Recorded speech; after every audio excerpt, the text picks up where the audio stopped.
शंकर सिंह।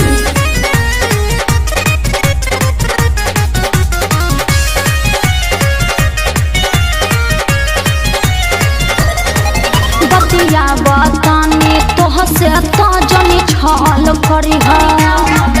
अरे chatting call recording जनी viral करी है।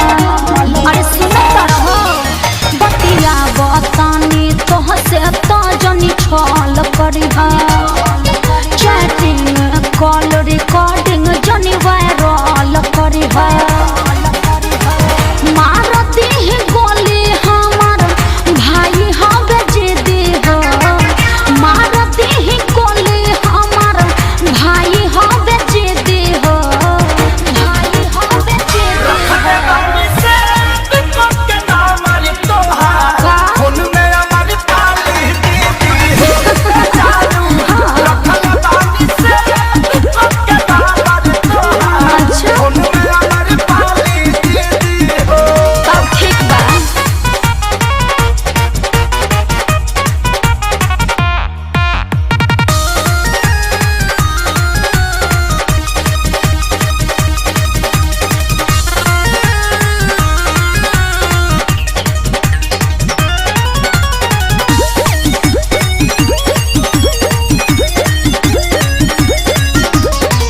भाई हवा सखी के ही से डर बनल बा।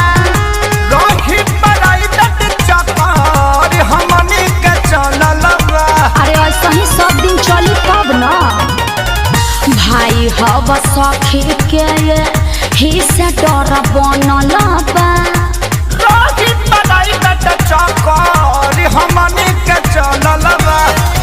पार जोनी करी हो जान प्यार क्या परिधि हो।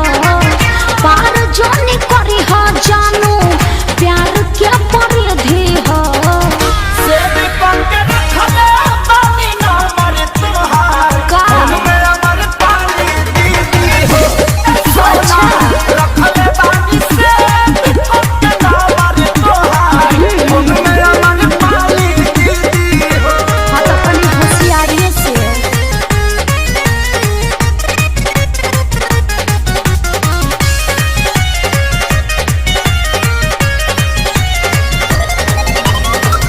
आज जितना मानो तारा जिंदगी भर मनी है।